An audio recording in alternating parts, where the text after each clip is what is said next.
মাইক্রোবাসটা হঠাৎ করে আল্লাহর হুকুমে পানির মধ্যে পড়ে গেল।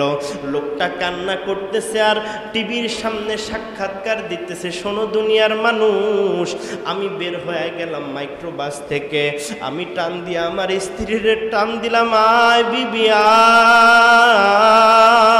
আয়।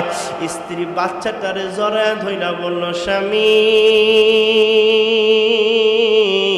আমার বাচ্চা ছাড়া আমি নামতে পারবো না। আবার যখন মায়ের টান দিল, মা ডাক দিয়া বলতেছে, সন্তান তোমার নানু তো গাড়ির মধ্যে, তোমার নানুরে না নিয়ে আমি তোমার মা কেমনে নামি। এমন করতে করতে একসাথে 6 থেকে 7 জন মানুষ গাড়ির মধ্যে পানি ঢুকে ঢুকে দাপড়াইতে দাপড়াইতে মারা গেল।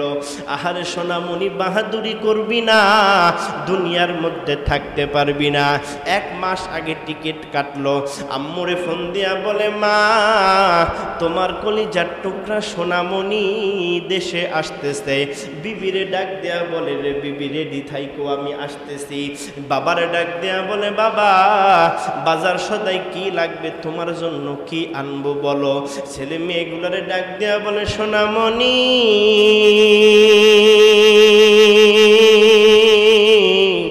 কি লাগবে বল রে আব্বু, তোর আব্বু দেশে আসতেছে, সব আনবো।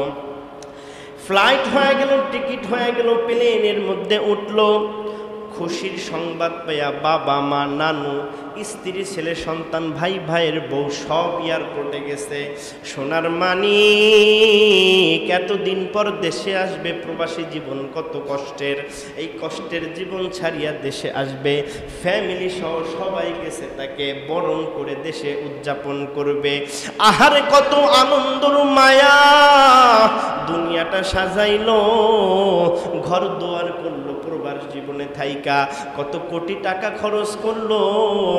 স্ত্রী তার জন্য সেমাই পায়েস বানায়া গেছে, মা বড় মাছের মাথাটা ফ্রিজে রাইখা দিছে, আমার কলিজার টুকরা আসলে রান্না করে খাওয়াইবো। বাবা বাগানের সবচেয়ে বড় ফলটা রাইখা দিছে, বড় মাছটা বাজার থেকে কিনে আনছে। গরুর গোশত, পোলাও, কুরমার কত আয়োজন। সোনামণি আল্লাহর নবী বলে, আকসিরু যিকরা হাদি মিল্লাযাতিল মাউত, মৃত্যু তোমার দুনিয়ার সব আশা ধ্বংস করে দেবে। কত আশা করছিল স্বামী ঘরের মধ্যে যাবে, মা আশা করছিল সন্তান সোনামণিরে নিজের হাতে বাইরা খাবার খাওয়াবে, বাবা আশা করছিল ছেলের সাথে একসাথে নামাজে যাবে। আহারে কত আশা, আহারে কত মায়া, আহারে কত আকাঙ্ক্ষা নিয়ে জীবনের পথ ছুটছিল। মাইক্রোবাসটা হঠাৎ করে আল্লাহর হুকুমে পানির মধ্যে পড়ে গেল। লোকটা কান্না করতেছে আর টিভির সামনে সাক্ষাৎকার দিতেছে, শোনো দুনিয়ার মানুষ, আমি বের হয়ে গেলাম মাইক্রোবাস থেকে, আমি টান দিয়ে আমার স্ত্রীর টান দিলাম, আয় বিবি আয়। স্ত্রী বাচ্চাটারে জড়ায় ধইরা বলল, স্বামী আমার বাচ্চা ছাড়া আমি নামতে পারবো না। আবার যখন মায়ের টান দিল, মা ডাক দিয়া বলতেছে, সন্তান তোমার নানু তো গাড়ির মধ্যে, তোমার নানুরে না নিয়ে আমি তোমার মা কেমনে নামি। এমন করতে করতে একসাথে 6 থেকে 7 জন মানুষ গাড়ির মধ্যে পানি ঢুকে ঢুকে দাপড়াইতে দাপড়াইতে মারা গেল। আহারে সোনামণি, বাহাদুরি করবি না, দুনিয়ার মধ্যে থাকতে পারবি না। এই তো আমাদের জিয়ানগরের হাজি মোস্তফা সাহেব জোহরের নামাজের আগেও বেঁচে ছিল, 3টা বাজে জানাজা পড়ায়া দাফন হয়ে গেল। কত অহংকার, কত দাপট, কত ক্ষমতা, কত ভালোবাসা, কতজনের জানাজা পড়লারে জীবনে সোনামণি। একদিন তোমার জানাজাও কিন্তু তোমার পড়তে হবে, হবে কিনা জোরে বলেন। জানাজা পড়ার আগে, নিজে খাটিয়ায় শোয়ার আগে, নিজে কবরে শোয়ার আগে মন রে ভালো করে বুঝান রে মন। একদিন এই দুনিয়ার বাহাদুরি ছেড়ে চলে যেতে হবে। ওই যে কত বাহাদুরি, কত মায়া, কত আকাঙ্ক্ষা নিয়া এই বাহারুদ্দিন ওই বিদেশ থেকে দেশে আসছিল। আল্লাহ বলে না না, তোরে তো বাঁচায় রাখুম কিন্তু তোর পরিবার রাখুম না। আল্লাহর খেলা বোঝা বড় দায়, কার কখন ডাক এসে যায় কেউ কিন্তু জানি না, কোনো গ্যারান্টি নাই। আছে নাকি কোনো গ্যারান্টি? আসার সিরিয়াল আছে বন্ধু, কিন্তু দুনিয়া ছেড়ে চলে যাওয়ার কোনো সিরিয়াল নাই। চোখ দুইটা বন্ধ করে মাটির দিকে তাকাও আর মনরে ডাক দেয়া বলো, সোনামণি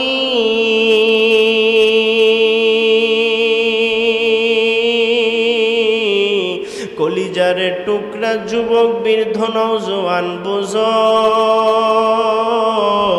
চোখ বুঝলে কিন্তু আর বোঝার সুযোগ নাই। দুনিয়া থাকার জায়গা না রে আব্বু, কেউ থাকতে পারে নাই, তুমিও থাকতে পারবা না। দুনিয়ার মায়া, দুনিয়ার দয়া, দুনিয়ার সব ধন দৌলত দুনিয়ার মধ্যে পড়ে থাকবে। কত টাকা কামাইছো, কত বাহাদুরি করছো, কত জীবনে নানা তামাশায় ডুইবাছিলা, কত মজ মাস্তিতে ডুইবাছিলা, বন্ধু নিয়া কত আড্ডা। মসজিদের মাইকের মধ্যে মুয়াজ্জিন আওয়াজ দেয় হাইয়া আলাস সালাহ, তুমি মাইকটার ভিতরে আওয়াজ শুনিয়া কানে ইয়ারফোন লাগায়া ফজরে ঘুমায় গেছো, জহুরটা হেলায় খেলায় কাটায়া দিছো, আসরটা খেলার ময়দানে কাটায়া দিছো, মাগরিব মোবাইল চালায়া কাটায়া দিছো, এশা ঘুমায়া কাটায়া দিছো। আল্লাহর ডাকের জবাব দাও নাই, সাড়া দাও নাই। কিন্তু সাবধান সোনামণি, এই দুনিয়ার রং তামাশা নিয়ে খেলতে খেলতে আমার মালিক একদিন ডাক দিবে, হায়াতের সুতাটা টান দেয়া বলবে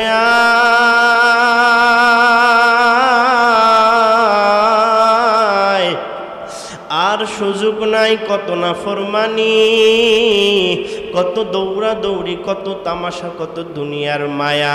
আহারে বন্ধু চোখ বন্ধ কইরা দেখো না, আপন বলতে দুনিয়ায় কেউ না, কেউ আপন হয় না। আহারে কলিজার টুকরা যুবক, আহারে নবীর আশিক, বালিশের সাথে মাথাটা লাগা চিন্তা কর, দুনিয়ায় কিন্তু কেউ থাকতে পারবে না। তোর টাকায় কেনা খাট থেকে তোরে লাথি মাইরা ফালায়া দিবে, তোর গায়ে তোর জামা, তোর টাকা দিয়া কেনা জামাটা ব্লেড দিয়া টানিয়া ছিঁড়ে ফেলবে। আল্লাহ তোর কাফনটা পরায়া দেবে। আহারে তোর করা বাড়ি কত মন লাগায়া সাজাইলা রে যুবক, বাড়িতে জায়গা হবে না, বাড়ির সামনে মসজিদের খাটিয়ার মধ্যে শোয়া রাখবে, উলঙ্গ করিয়া গোসল করাইবে। এই শরীরে না কত দাপট ছিল, নিজে গোসল করতে পারবা না, বড়ই পাতা গরম জলে গোসল দিবে। এরপরে গোসল করায়া 3 টুকরা সাদা কাপড়ে প্যাকেট মসজিদের মুয়াজ্জিন ঘোষণা করে দেবে, অমুক বান্দা দুনিয়ার মাঝে আর নাই। আত্মীয় স্বজন দেখতে আসবে কিন্তু কেউ তোমার সঙ্গে যাবে না। কিসের বাহাদুরি, কিসের টাকা, কিসের অহংকার। কবর ঘরে একলা থাকবা, কবরে কোনো সঙ্গী থাকবে না। কবর এমন এক ঘর রে সোনামণি, ওই কবরে কোনো জানালা নাই, কোনো দরজা নাই। ডানে মাটি বামে মাটি, আল্লাহ, ডানে মাটি বামে মাটি।